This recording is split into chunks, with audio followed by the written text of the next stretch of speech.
mon nom est Adrien Hébert. J'ai 34 ans, et les gens me disent que j'entre dans les pièces comme si j'en connaissais déjà les sorties. Des années dans l'armée de terre, puis dans l'audit pour un cabinet de la défense, ça vous fait ça. J'ai construit ma vie sur la discipline, le contrôle et les traces écrites, parce que le papier ne ment pas, même quand les gens le font. Je n'étais pas retourné à Lyon depuis 11 ans. Pas depuis que j'étais parti avec 2 valises et une bourse d'études, en me promettant de ne plus jamais remettre les pieds sur la rue des Érables. Mais un appel de ma grand-mère, sa voix ferme m'annonçant que grand-père était parti, m'a rappelé. J'ai donc pris le premier vol pour la maison, mon bagage à main rempli de documents juridiques au lieu de vêtements. La maison semblait plus petite que dans mes souvenirs, les volets délavés, le jardin dépouillé. Je me tenais au bas des marches du porche, le cœur battant plus fort que je ne l'aurais cru. Quand la porte s'est ouverte, Adrien, la voix de ma mère s'est brisée. Elle m'a serré dans ses bras, sentant légèrement la fumée de cigarette et la lotion à la lavande. Ses larmes ont mouillé mon col et, pendant une seconde fugace, j'ai pensé que j'avais peut-être eu tort de rester si longtemps éloigné. Puis son ombre a rempli l'embrasure de la porte. « Bon retour », a dit Richard, son haleine chargée de bourbon avant que je puisse répondre. Son poing a frappé mon visage, faisant basculer ma tête sur le côté. La brûlure était vive, aiguë et humiliante. Mais le pire, c'est la façon dont maman s'est figée, détournant les yeux comme si de rien n'était. Je me suis ressaisi, j'ai relevé le menton. « Ce n'est plus ta maison », a-t-il ricané. Je n'ai pas discuté. Mes doigts ont effleuré le sac suspendu à mon épaule. À l'intérieur se trouvaient toutes les pages qu'il n'avait pas lues. Toutes les signatures qu'il ne pouvait pas effacer. L'acte de propriété était toujours à moi. Je l'ai dépassé pour entrer dans le couloir, l'air vicié par la fumée et les secrets, et j'ai vu ce qui avait changé d'autre. Le couloir était plus sombre que dans mes souvenirs, les vieilles appliques murales projetant une lueur jaune sur des murs qui n'arboraient plus nos photos de famille. Là où le sourire fier de mon père avait autrefois regardé depuis un cadre en uniforme, il y avait maintenant une tête de cerf empaillée, ses yeux de verre captant la lumière d'une manière qui me tordait l'estomac. Je me suis déplacé lentement, traçant les contours de ce qui était autrefois ma maison. Le parquet qu'il avait lui-même refait était éraflé et terne, collant sous mes chaussures. L'odeur de bourbon et de cigarette s'accrochait à l'air, assez épaisse pour suffoquer. La voix de maman tremblait derrière moi. « Ça fait si longtemps, Adrien. Les choses changent. » Je me suis retourné, croisant son regard un instant avant qu'elle ne baisse les yeux vers le sol. Cet évitement était plus vif que la brûlure qui fleurissait encore sur ma joue. Elle a lissé nerveusement sa chemise comme une enfant prise en faute et s'est occupée à ne rien faire du tout. Par l'embrasure de la porte, je l'ai vue affaler dans le fauteuil de mon père. Le même fauteuil dans lequel je grimpais les dimanches après-midi pour regarder le football à ses côtés. Maintenant retapissé de tissu camouflage, il s'affaissait sous le poids d'un homme qui semblait n'avoir sa place nulle part ailleurs qu'ici. « Regardez qui a enfin décidé de se montrer », a dit Richard, sa voix tonitruante, s'appropriant l'espace. Il ne s'est pas levé, n'a pas bougé, a juste resserré sa prise sur une bouteille de bière. J'ai ravalé une réplique, me forçant à étudier la pièce à la place. Les étagères que mon père avait construites avaient disparu, remplacées par des unités en aggloméré empilées de trophées de chasse bon marché. Même le panier de basket dehors, celui que papa avait installé pour mon 13e anniversaire, avait disparu. Par la fenêtre, j'ai aperçu du gravier là où un jardin fleurissait autrefois. Des rangées de tomates que mon père plantait chaque printemps. Les pertes s'accumulaient à chaque regard. Mais sous la douleur est venu quelque chose de plus stable. Du ressentiment, oui, mais aussi de la résolution. J'avais les papiers dans mon sac, la preuve que tout ici ne pouvait pas être écrasé. J'ai laissé ma main reposer sur la sangle, silencieux, pendant qu'il me souriait d'un air narquois depuis le fauteuil de mon père. Laissons-le croire qu'il avait gagné cette maison pour l'instant. J'ai monté les escaliers, chaque marche plus lourde que la précédente, me préparant pour la prochaine pièce qui était autrefois la mienne. Une semaine plus tôt, les fenêtres de mon bureau donnaient sur le centre de Paris, des tours de verre découpant le ciel d'hiver en arêtes vives. Mon bureau était couvert de rapports d'audit, des colonnes de chiffres qui avaient un sens d'une manière que la famille n'avait jamais eue. J'étais à mi-chemin de l'examen des dépenses d'un client lorsque mon téléphone a vibré. L'identification de l'appelant indiquait « Grand-mère Hébert ». Sa voix était plus mince que dans mes souvenirs, mais ferme. « Adrien, ton grand-père est décédé ce matin. » J'ai fermé les yeux, pressant 2 doigts sur ma tempe. La douleur qui s'est propagée n'était pas exactement du chagrin, mais plutôt la fissure d'une vieille blessure. Grand-père était celui qui m'avait appris à lire les contrats avant de les signer, qui avait fait glisser sa loupe de poche sur la table de la cuisine en disant « Les détails comptent plus que les promesses ». Les funérailles sont samedi, a-t-elle dit. Tu dois rentrer à la maison. Les mots sont restés coincés dans ma gorge. Lyon était un endroit que j'avais scellé, un tiroir verrouillé dans mon esprit. 11 ans de distance n'était pas un accident. J'avais juré d'en finir avec la rue des Érables le jour où j'étais parti avec des papiers de bourse dans une main et un ticket de bus dans l'autre. Je ne sais pas si je peux, ai-je commencé, ma voix plus froide que je ne le voulais. Elle a laissé un silence s'installer entre nous, puis, plus doucement, tu dois voir ça de tes propres yeux. Quelque chose dans son ton m'a accroché. Pas seulement du chagrin, mais un avertissement. J'ai pivoté sur ma chaise, regardant l'horizon pour lequel je m'étais battu. Tout à Paris était construit sur mes choix. Revenir signifiait entrer dans une maison pleine des choix que je n'avais pas faits. À la fin de l'appel, je m'étais déjà connecté au portail de la compagnie aérienne. Le vol de Roissy-Charles de Gaulle à Lyon durait 2 heures.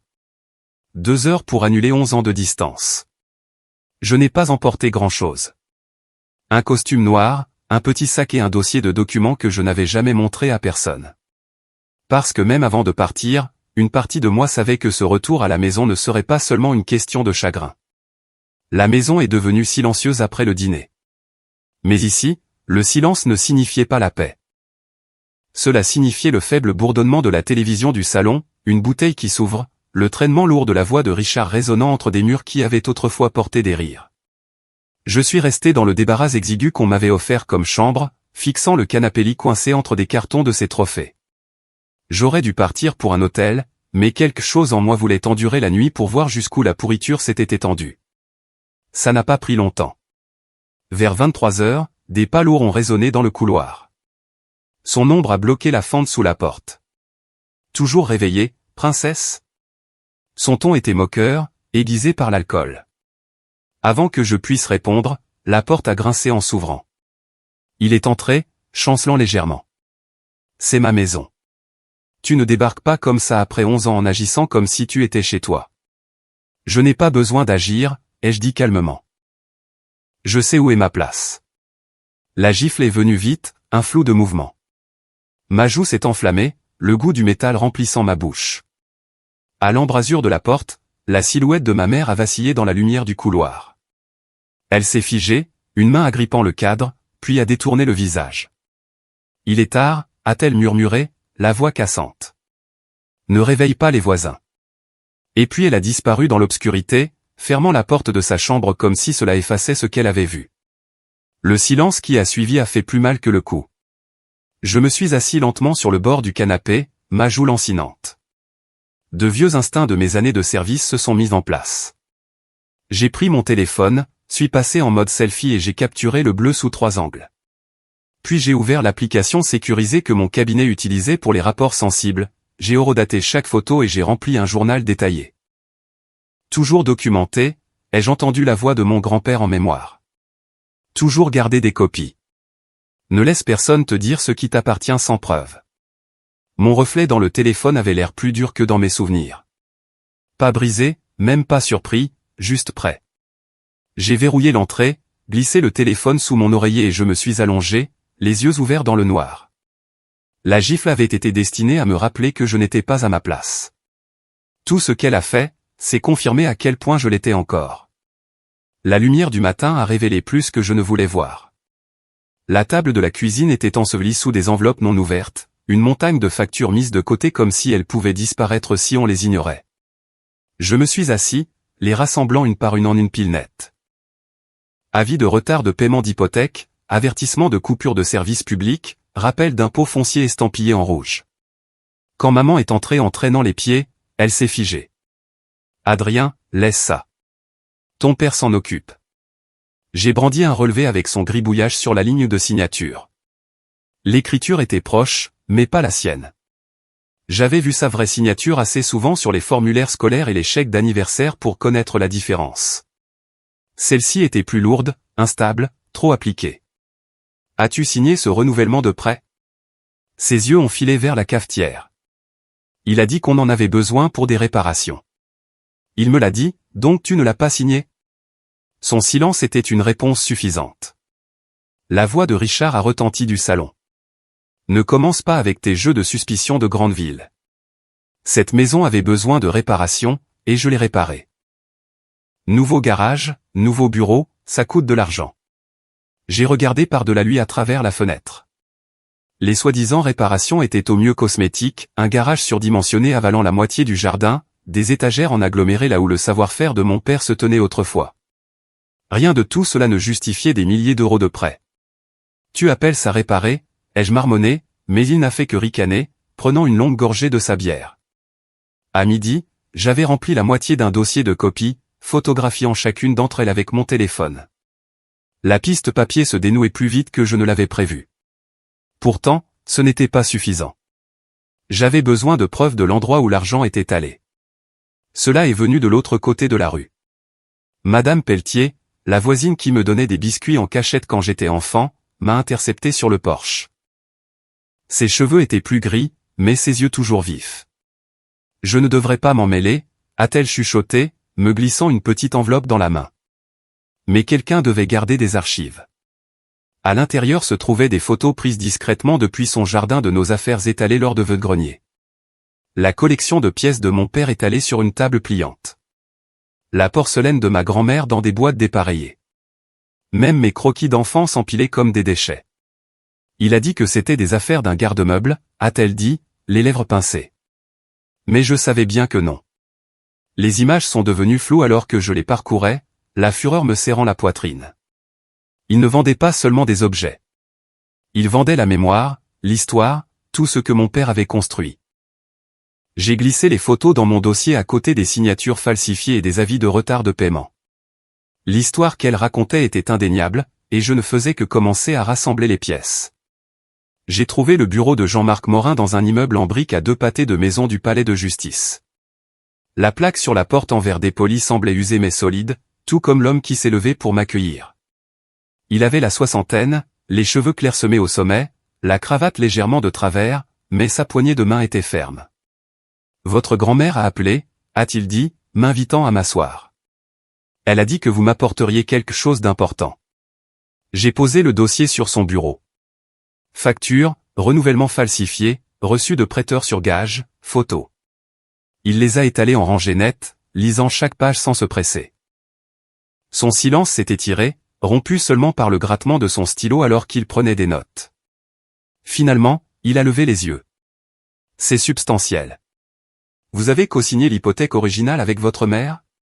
Oui, 19 ans, bourse militaire. J'en savais juste assez sur les contrats pour nous protéger. J'ai ajouté une clause, pas de changement majeur sans les 2 signatures. Il a hoché la tête, impressionné. Cette clause est toujours contraignante. Et ces signatures sur les documents de refinancement pas les vôtres, et je parierai pas celles de votre mère non plus. Elles ne le sont pas, ai-je dit catégoriquement. Morin s'est penché en arrière. Alors nous avons des motifs pour une ordonnance de référé. Nous pouvons demander au juge de geler tous les transferts de propriété et d'exiger une surveillance judiciaire avant que quoi que ce soit n'avance. Cela nous achètera du temps et l'empêchera de vendre ce qui reste. Cet après-midi-là, nous nous sommes tenus devant le juge Hernandez, un homme avec des lunettes pointues et une voix qui portait l'autorité sans avoir besoin de volume.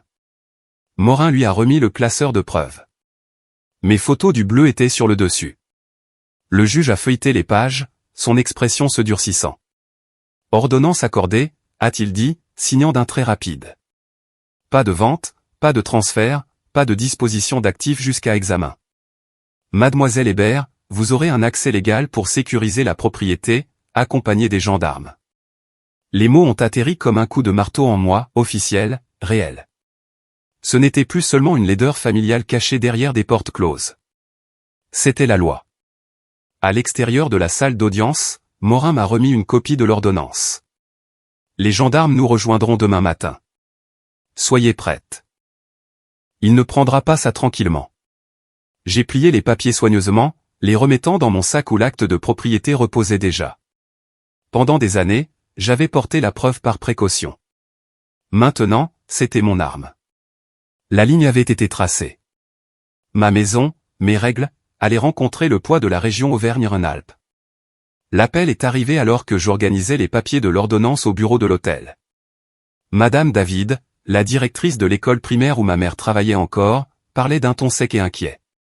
Adrien, j'ai pensé que vous devriez savoir.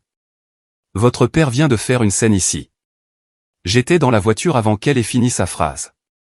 Au moment où je suis arrivé à l'école, la scène s'était déjà déroulée. Le personnel se tenait en petits groupes près de l'entrée, chuchotant, tandis qu'un agent de sécurité flânait près de la porte. À l'intérieur, j'ai trouvé maman dans le bureau principal, le visage marbré de rouge, serrant une pile de dossiers comme un bouclier. Il criait dans le hall, a expliqué Madame David calmement, hurlant à propos de filles ingrates, de propriétés volées. Nous avons dû l'escorter dehors. J'ai regardé maman, mais elle a évité mes yeux, ses mains tremblantes ajustant les papiers qui n'avaient pas besoin d'être ajustés. L'humiliation pesait lourdement sur ses épaules. Ce n'est plus seulement mon combat, ai-je dit doucement. Ses lèvres se sont pincées, une fissure se formant dans son silence habituel. Plus tard, de retour à l'hôtel, elle est arrivée à ma porte. Elle ne portait que son sac à main et une expression que je n'avais jamais vue sur elle auparavant. La défaite mêlée à quelque chose de plus vif. Je ne peux pas vivre comme ça, a-t-elle murmuré. Tout le monde a vu. Il m'a rabaissé devant des gens avec qui je travaille depuis 15 ans. J'ai ouvert le dossier que Morin a préparé, l'accord de restauration. Il rétablissait la maison dans sa structure de propriété d'origine avec des clauses de protection contre d'autres prêts ou transferts. Maman aurait une résidence à vie, mais le contrôle de Richard prendrait fin. Sa main a plané au-dessus du stylo. S'il le découvre. Il sait déjà qu'il est en train de perdre, ai-je dit. Pendant un long moment, elle est restée immobile. Puis elle a signé. Les traits étaient tremblants, mais ils ont traversé des années de silence. Quand elle a fait glisser les papiers sur la table, j'ai senti l'équilibre basculer. Pas encore une victoire, mais une fracture dans le mur qu'il avait construit autour d'elle. Elle a essuyé ses yeux rapidement. Ne lui dis pas que j'ai signé ce soir. J'ai hoché la tête. Pour l'instant, c'était suffisant.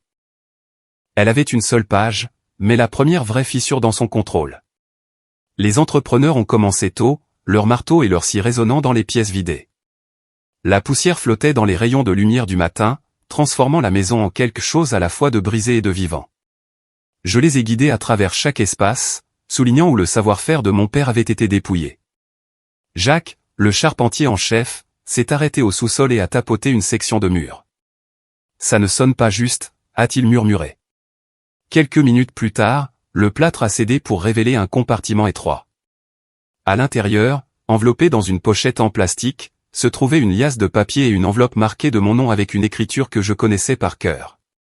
Je me suis assis sur les marches, les doigts tremblants en dépliant la lettre. Les mots de mon père se sont déversés, écrits avant son dernier déploiement, sa fierté en moi, ses avertissements sur la maison, son plaidoyer pour ne laisser personne nous la prendre. Cet endroit est plus que du bois et des clous, Adrien. C'est notre histoire. Protège-la. Les larmes ont brouillé l'encre, mais pour la première fois depuis des années, je l'ai senti proche. Ce soir-là, un autre coup a retenti. Catherine Guillaume. Elle se tenait sur le porche en civil, portant une petite boîte. J'ai servi avec votre père, a-t-elle dit simplement. Il m'a fait confiance pour garder ça pour vous et votre mère si quelque chose arrivait. À l'intérieur se trouvaient des journaux, des photos, sa montre. Elle a rencontré mon regard fermement. Il y avait des rumeurs. Richard les a déformées. Mais votre père n'a jamais trahi sa famille. Il parlait constamment de vous et de Lydie. Il vous aimait toutes les deux. Maman est apparue dans l'embrasure de la porte, hésitante, jusqu'à ce que Catherine lui mette une enveloppe scellée dans les mains. J'ai regardé maman lire, les larmes coulant sans retenue. Son expression s'est adoucie en quelque chose que je n'avais pas vu depuis des années, une sorte de libération. Quand elle a levé les yeux, sa voix s'est brisée. Ton père ne nous a jamais quittés, Adrien. Moi si, mais je veux revenir. J'ai tendu la main vers la sienne, la lettre encore chaude dans la mienne. Entre la sueur, les marteaux et les mots de l'homme qui a construit cette maison, quelque chose en nous a commencé à se réparer. L'épreuve s'étalait sur le bureau poli de Morin comme une carte de la pourriture. Reçu, billet de prêteur sur gage, signature falsifiée. Chaque geste négligent que mon père pensait pouvoir enterrer était maintenant exposé au grand jour. Morin a fait glisser le dossier vers lui pendant les négociations de plaidoyer. Vous n'avez plus de terrain sur lequel vous tenir, a-t-il dit calmement. La bravade de Richard s'est fissurée. Les menaces, les ricanements, même le verbiage d'ivrogne disparut.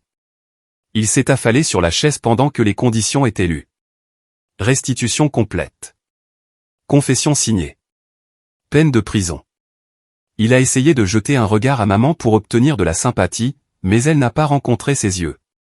Quand le stylo a touché le papier, c'était la première chose honnête qu'il ait faite depuis des années. Quelques jours plus tard, les copains d'armée de papa ont commencé à se présenter un par un, apportant des morceaux du passé qu'il avait mis en gage. Une médaille enveloppée dans une boîte de velours, un couteau de combat, une veste de campagne sentant encore faiblement le sable et l'huile. Chaque homme a placé son offrande sur la table de la salle à manger, me serrant la main avec une solidarité silencieuse. Il nous a raconté des mensonges, a dit l'un d'eux. Mais la vérité de votre père est en sécurité maintenant. La communauté aussi s'est ralliée à nous. Les voisins passaient avec des plats cuisinés, des histoires et de la sympathie. Pour la première fois depuis mon retour, j'ai senti le poids de l'isolement de Richard se lever. Nous n'étions pas seuls. Ce soir-là, je me suis assis avec maman à la table de la cuisine. Entre nous se trouvait l'accord de restauration signé et la lettre de papa que je gardais pliée dans ma poche. Tu auras une résidence à vie ici, lui ai-je dit. Ce sera toujours ta maison, mais il y a des règles maintenant, des limites. Plus d'hommes comme lui pour dicter ce qui se passe sous ce toit. Elle a hoché la tête, des larmes brillant mais non versées. Je comprends. Je croyais qu'elle comprenait. La maison pouvait être reconstruite avec du bois et des clous. La famille à l'intérieur. Cela prendrait plus de temps, mais au moins maintenant nous avions une fondation assez solide pour essayer. 3 semaines plus tard, la maison ne ressemblait plus à une ruine. Les placards intégrés se dressaient à nouveau fièrement dans le salon, chaque étagère fabriquée avec le même soin que mon père y avait mis autrefois. Les planchers brillaient, le chêne chaud restauré à son juste éclat. Même la table de la salle à manger avait été poncée et refaite, prête à accueillir des repas de famille au lieu de la négligence. Ce soir-là, maman et moi avons mis la table ensemble. Pas de carton à emporter, pas de dîner surgelé réchauffé au micro-ondes en silence. Elle avait cuisiné un rôti de bœuf, des pommes de terre et des haricots verts, comme elle le faisait avant que l'ombre de Richard ne tombe sur la maison. Nous avons mangé lentement, savourant non seulement la nourriture, mais aussi la digne quiétude de s'asseoir en tant que mère et fille sans crainte. Ensuite, j'ai sorti mon ordinateur portable dans le salon, terminant un rapport pour mon cabinet. Paris était toujours mon monde, mais je savais maintenant que cette maison en ferait partie aussi. Je n'abandonnerai pas la carrière que j'avais bâtie, mais je l'équilibrerai avec la gérance, en louant l'endroit à une bonne famille, en supervisant son entretien, en m'assurant que personne ne prétende plus jamais qu'elle n'était pas à moi. Plus tard, nous sommes sortis sur le porche. L'air était frais, les étoiles claires au-dessus de Lyon. Je nous ai versé à chacun un petit verre de vin. Levant le mien, j'ai regardé maman, puis la maison derrière nous, brillant doucement de sa nouvelle vie. Ah papa, ai-je dit doucement, pour avoir construit plus qu'une maison, pour avoir construit quelque chose qui valait la peine d'être protégé. Maman a touché son verre au mien, son sourire fragile, mais réel. J'ai siroté lentement, laissant le poids du moment s'installer. La maison se tenait solide derrière nous.